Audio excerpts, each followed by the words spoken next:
Hey guys, and welcome back to my channel. My name is Melissa Siegel and I'm a professor of migration studies. So today we're going to continue with a series on country studies and specifically the United States.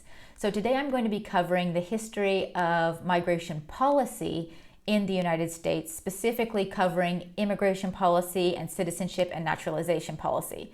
So of course I'm going to be covering this with big, broad brushstrokes. There's lots of nuance here and a lot more that can be said, but hopefully I'll be able to give you kind of a general idea of how migration policy has changed and developed over time in the United States. If you're interested to learn more about just the history of migration to the United States, you can check the card above where you can see my video on that. And if you're interested in what is the current situation of migration in the US today, you can click on this other card and you can see what's going on there. Now let's jump right into it. Before the 1880s, we saw very few restrictions to migration in the United States. But from the 1880s to around 1917, 1920, we started to see an increase in immigration restrictions where we did not see them previously. So the first immigration law in the United States was actually the 1875 Page Act, which is also known as the Asian Exclusion Act. And in this law, it barred Asian contract workers, Asian women who were concerned about becoming prostitutes, and anyone who had been convicted of any crime.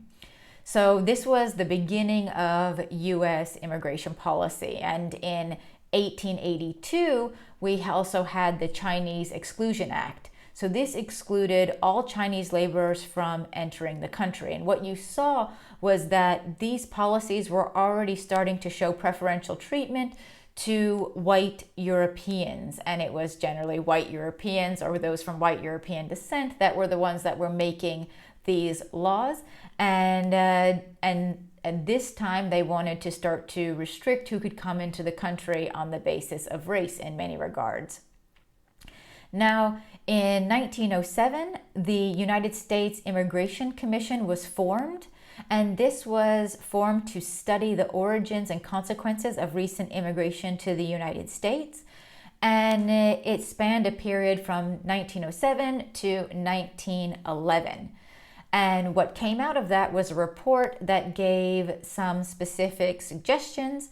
The advice that they gave was that immigration should be restricted by skill, literacy, race, existing wealth, and the intention to become an American citizen. And it definitely continued restrictions on Asians during this period, or at least suggested to continue restrictions on Asians.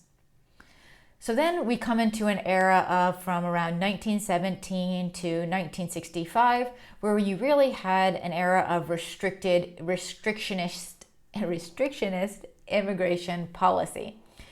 So in 1917, then we had the Immigration Act, which is also known as the Literacy Act, and less often as the Asiatic Barred Zone Act. So this act imposed literacy tests on new immigrants and basically banned immigration from the Asia Pacific region.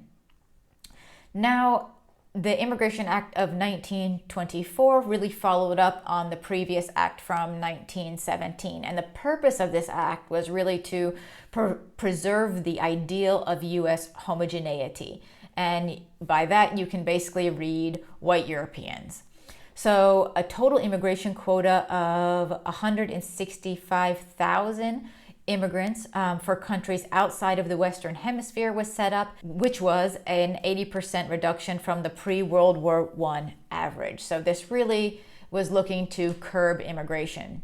It was also, these new quotas were also then based on a 2% of the total number of people of each nationality in the United States as of 1890, or at least as of the 1890 national census. So the idea then was to not let any one group get too big. So by restricting the percentage of the new immigrants that could come in based also on what was already existing in the country and to try to preserve the groups that were already there.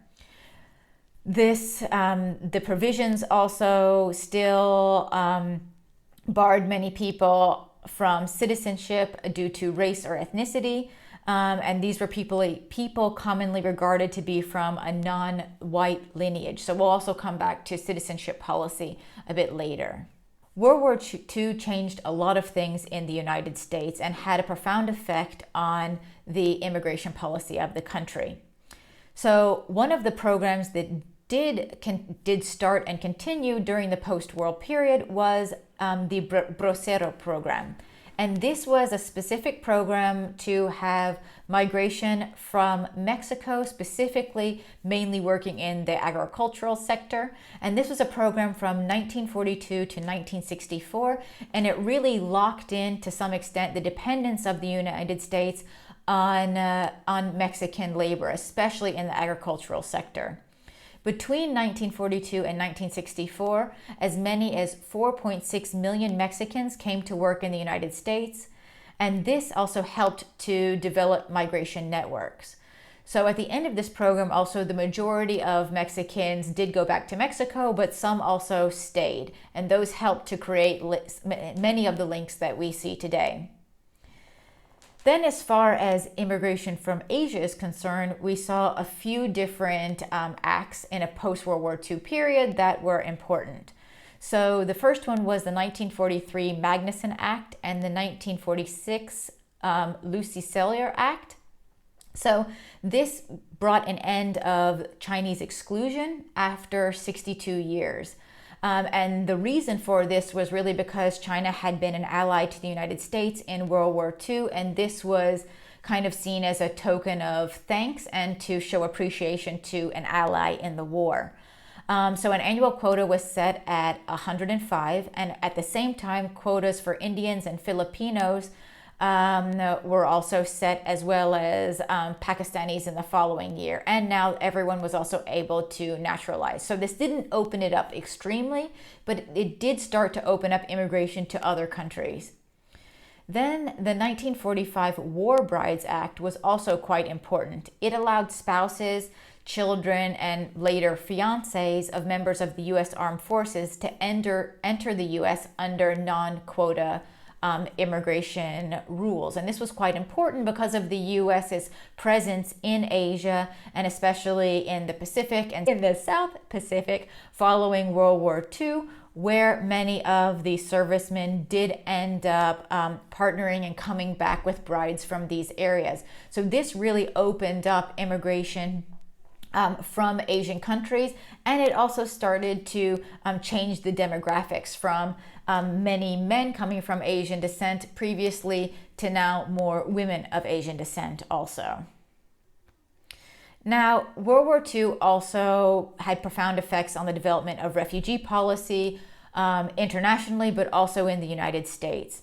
So a relatively small numbers of people were admitted during World War II to the United States, but the policies that were put in place at that time and just afterwards had long-lasting impacts on the United States. So in 1944, the War Refugee Board facilitated the entry of European refugees, the majority of whom were Jewish at this time.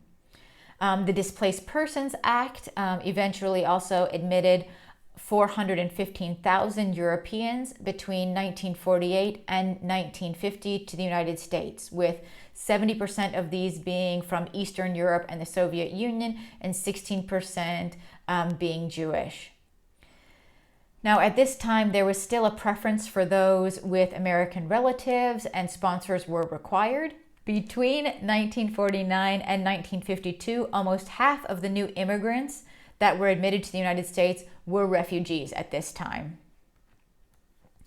Now, there's a whole kind of development of refugee policies also in the Cold War period. So, and also the period after World War II.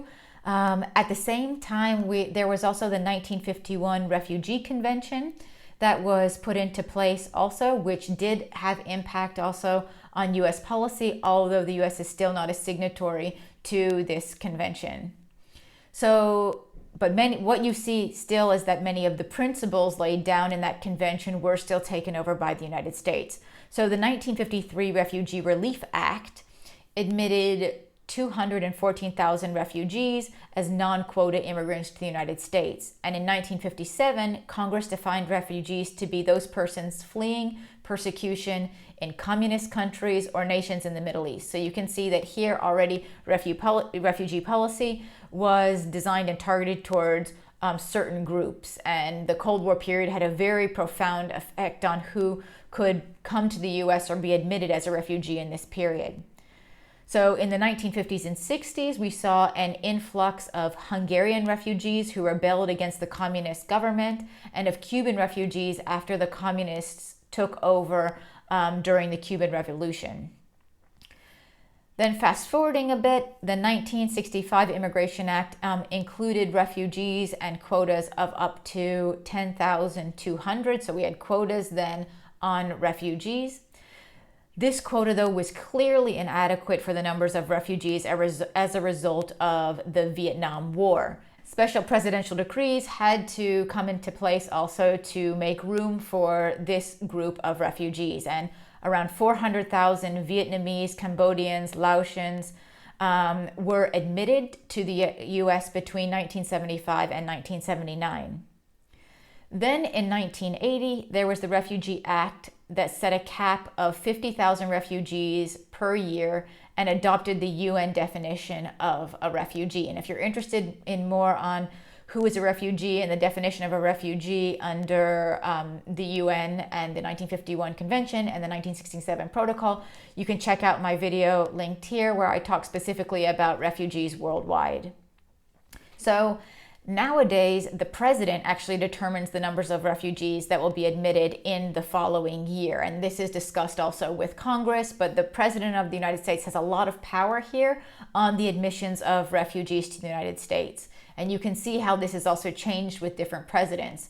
So for instance, under President Barack Obama, you saw higher levels of refugees being able to come into the country as opposed to under Donald Trump. When Donald Trump came into office, he slashed the number of refugees that could be admitted in the US during his presidency. Now, what's happened since the 1960s? So we had the Immigration and Nationality Act of 1965 that actually did away with the efforts to preserve the racial homogeneity of the United States. And this was at a time when civil rights was really at its height. So one of the reasons for this new act was really to try to have more diversity, to stop with this very ethnocentric view of who immigrants should be to the United States. So it replaced actually quotas based on race that had been used since 1924 with preferential categories based on family relationships and job skills.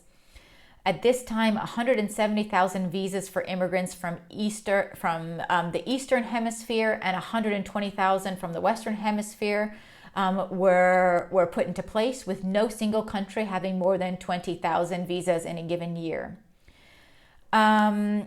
Immediate relatives, though, were exempt from these different quotas or these different caps.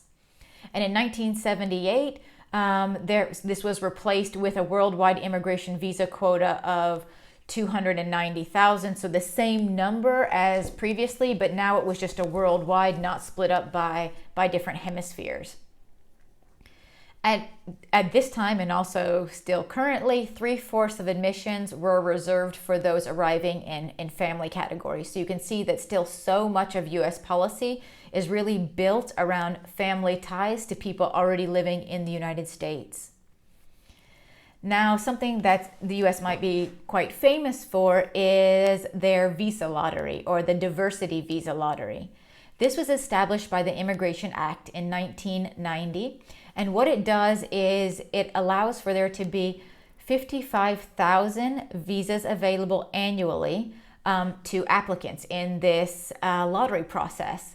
And now, the idea of this is that applicants are mostly from countries with low numbers of immigrants to the United States, in the previous 5 years. So the countries that can also be eligible are different over time, because the idea is that this should really diversify the US population. So if a certain country had a lot of immigrants to the US in the previous 5 years, then they're not eligible for this specific visa category.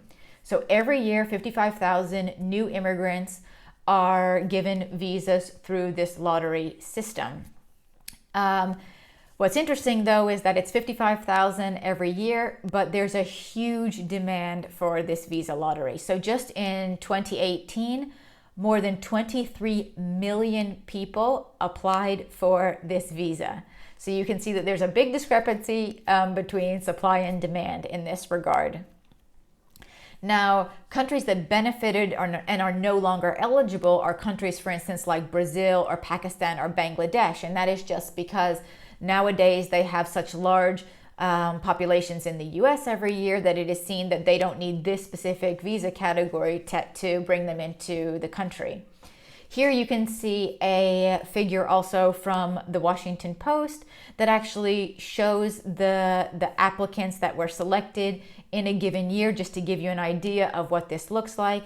So here you see that almost 40,000 went to Europeans, 20,000 to Asians, 19,000 to Africans, 4,000 to those in the Americas, and around 3,500 to those in Oceania. The Immigration and Nationality Act provides for permanent annual worldwide visas from 670,000 people per year. So these are 670,000 lawful permanent residents per year. So these can come from a variety of categories. So the first is family-sponsored immigrants, and this is around 480,000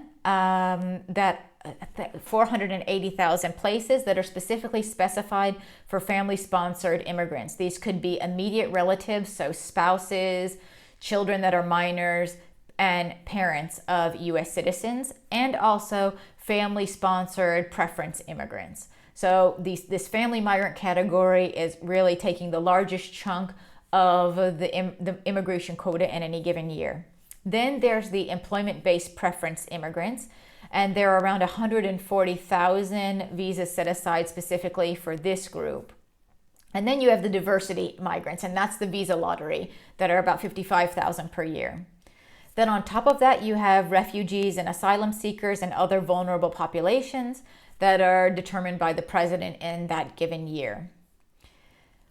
What's quite interesting to note, though, is that currently no group of permanent immigrants, family-based and employment-based, from a single country can exceed 7% of the total number of people immigrating to the United States in a single fiscal year. So there are quotas with percentages on how many people can come from one single country in a year to the United States. Again, with the idea of trying to put a priority on diversity.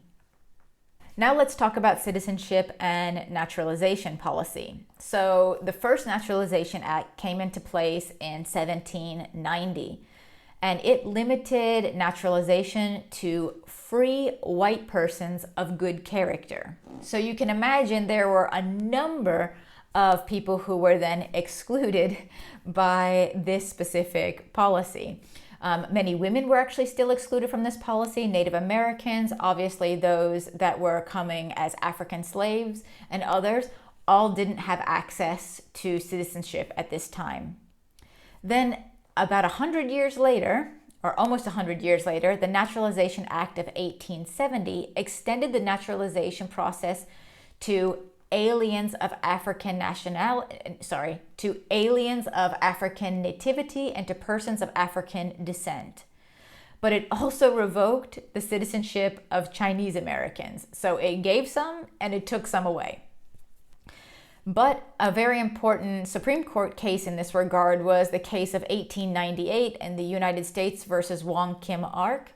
And in this Supreme Court case, it recognized the birthright citizenship of an American-born child of Chinese parents, which really helped to shift the citizenship law. The Immigration and Nationality Act of 1952 prohibits racial and gender discrimination and naturalization, which was very important for opening up citizenship even more.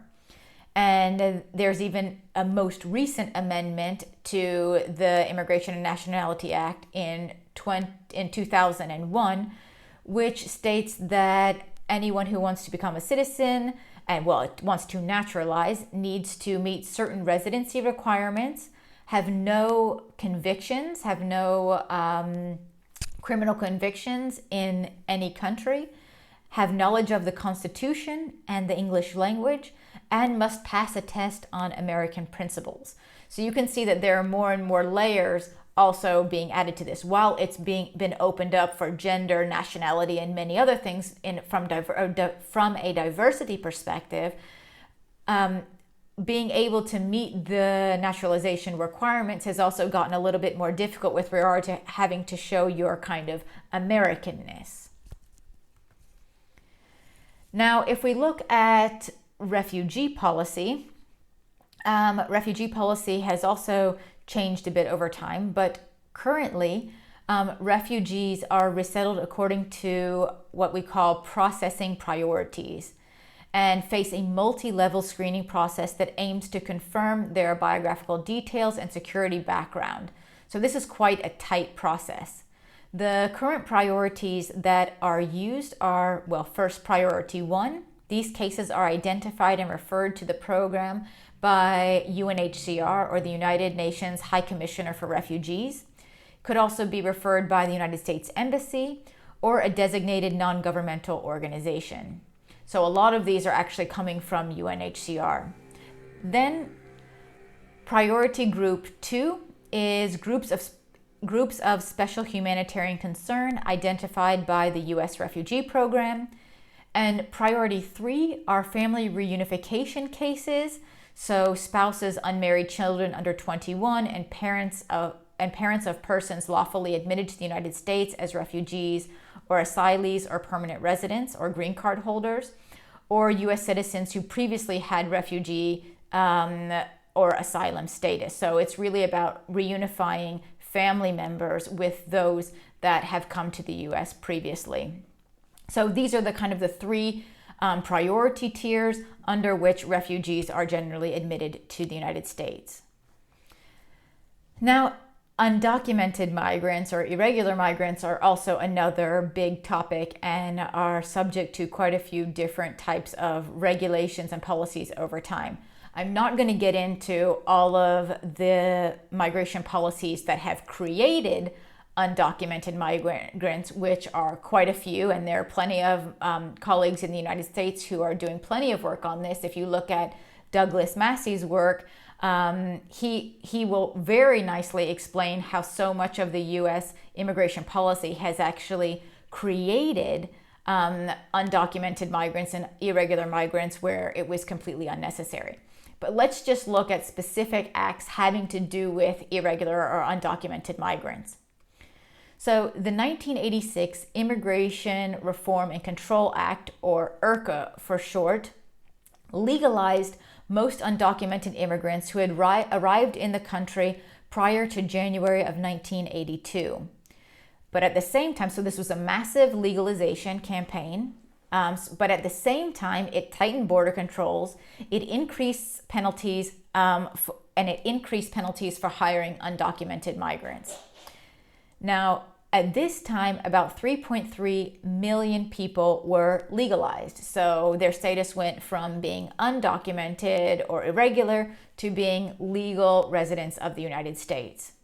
In 1996, the Illegal Immigration Reform and Immigration Responsibility Act expanded border controls and infrastructure. There were harsher penalties for being an irregular migrant, and there were new barriers to seeking asylum. But undocumented migration has continued in the United States for a variety of reasons, which I'm not going to go into at this moment. But in 2012, there were an estimated 11.3 million undocumented immigrants in the United States, with over half of those coming from Mexico. Now, there have also been this is obviously seen as a concern by many different parties in the US for various reasons. There have been several attempts to pass what is called the DREAM Act since 2001, which would give a pathway to citizenship for those who entered the US undocumented as minors. But so far, little progress has been made in this regard.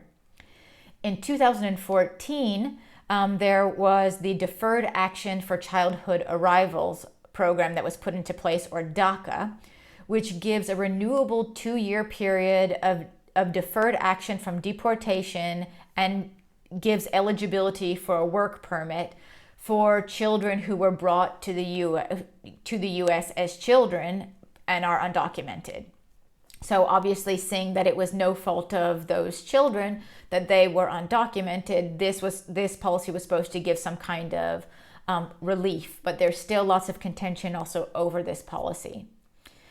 In August of 2018, USCIS estimated that there were almost 700,000 active DACA recipients. So there's still obviously a lot of work that needs to be done on the undocumented immigration front in the United States with regard to policy.